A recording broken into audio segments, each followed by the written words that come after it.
بسم اللہ الرحمن الرحیم۔ سوال یہ پوچھا گیا ہے کہ کیا قربانی صاحب نصاب پر فرض ہے، یعنی کہ جس پر سونے کا نصاب پورا ہو جائے، چاندی کا نصاب پورا ہو جائے، جس پر زکوٰۃ دی جاتی ہے، تو کیا اس پر قربانی فرض ہے؟ تو صحیح بات یہ ہے کہ قربانی فرض اور واجب نہیں ہے، قربانی سنت مؤکدہ ہے۔ اور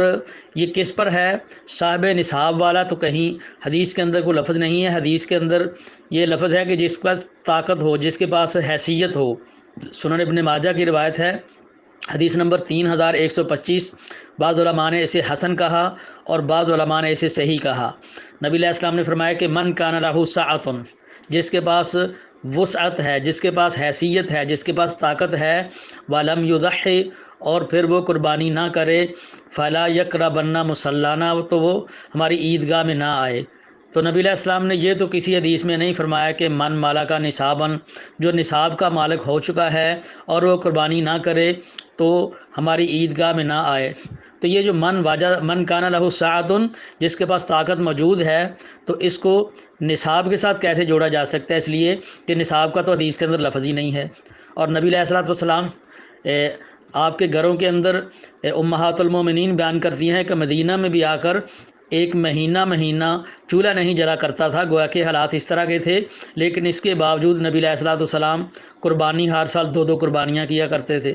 تو نبی علیہ الصلوۃ والسلام کے پاس اتنا مال کبھی بھی جمع نہیں ہوا جس پہ زکوٰۃ دینی پڑے، تو نبی علیہ الصلوۃ والسلام اس کے باوجود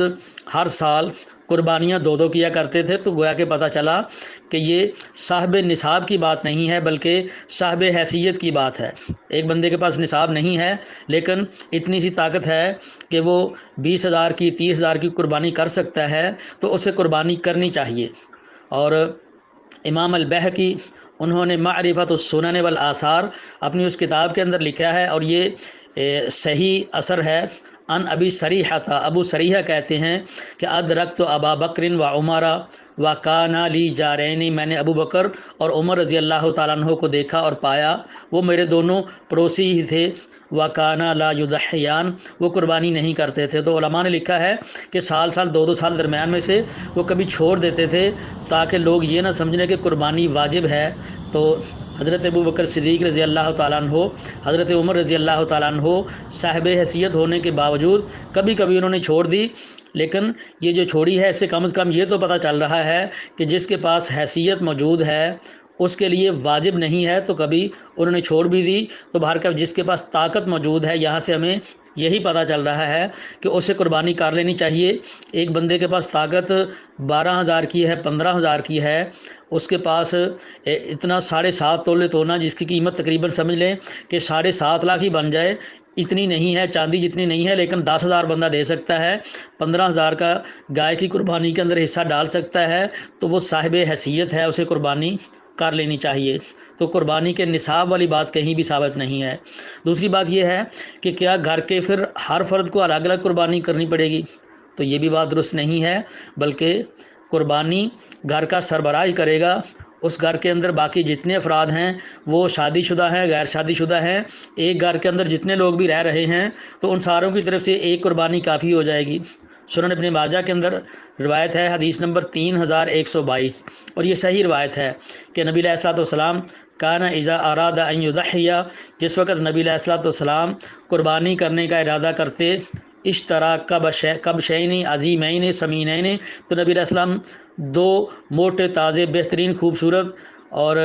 بالکل بہت ہی موٹے تازے سینگوں والے نبی علیہ الصلوۃ والسلام 2 بکرے 2 مینڈے لیا کرتے تھے۔ تو فذبح احدہما عن امتہ، تو نبی علیہ الصلوۃ والسلام ایک اپنی امت سے ذبح کر دیتے تھے، وذبح الاخر عن محمد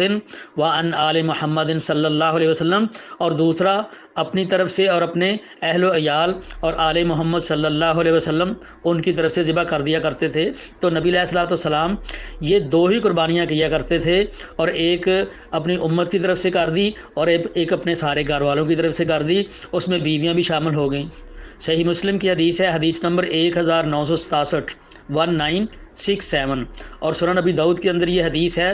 حدیث نمبر 2792، 2792۔ ام المومنین حضرت عائشہ رضی اللہ تعالیٰ عنہ کہتی ہیں کہ امر بکبشن اقرن کہ نبی علیہ الصلوۃ والسلام نے ایک بکرا لانے کا حکم دیا، تو اس کے بعد یہ الفاظ ہیں کہ چھری وغیرہ آپ نے فرمایا کہ تیز کر دو، اس کے بعد آپ نے جو نیت کی وہ کیا ہے، بسم اللہ اللہم تقبل من محمد و آل محمد و من امت محمد، کہ اے اللہ اس کو محمد صلی اللہ علیہ وسلم کی طرف سے بھی قبول کر لے، آل محمد کی طرف سے بھی قبول کر لے، اور امت محمد صلی اللہ علیہ وسلم کی طرف سے بھی قبول کر لے۔ تو شیخ محمد ابن صالح العثیمین رحمۃ اللہ علیہ ان سے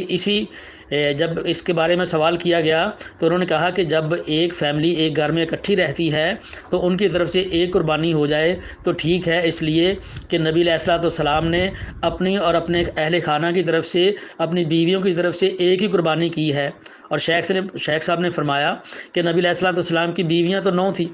اب دیکھا جائے کہ اگر حضرت خدیجہ رضی اللہ تعالیٰ عنہ پہلے اگر فوت بھی ہو گئی ہیں تو باقی جتنی بیویاں موجود ہیں، تو نبی علیہ الصلوۃ والسلام کی سنت سے جو ثابت ہوتا ہے کہ نبی علیہ الصلوۃ والسلام ہمیشگی کے ساتھ 2 ہی قربانیاں کیا کرتے تھے، تو بیویاں تو زیادہ تھیں، پھر ایک اپنی طرف سے ہو گئی تو پھر باقی بیویوں کی طرف سے کون سی قربانی ہوئی، تو پتہ یہ چلتا ہے کہ نبی علیہ الصلوۃ والسلام 2 میں سے ایک امت محمد صلی اللہ علیہ وسلم اس کے لیے کر دیتے تھے اور ایک خود اپنے اہل خانہ کی طرف سے کر لیا کرتے تھے، تو گھر کے ہر فرد کے لیے ضروری نہیں ہے۔ جامع ترمذی کے اندر ایک روایت ہے اور یہ صحیح حدیث ہے، حدیث نمبر 1505 حضرت ابو ایوب انصاری رضی اللہ تعالیٰ عنہ ان سے پوچھا گیا کہ کیف کانت الضحایا علی عہد رسول اللہ صلی اللہ علیہ وسلم، نبی علیہ الصلوۃ والسلام کے زمانے میں قربانیاں کس طرح کیا کرتے تھے؟ انہوں نے کہا کان الرجل یضحی بالشاة عنہ وعن اہل بیتہ،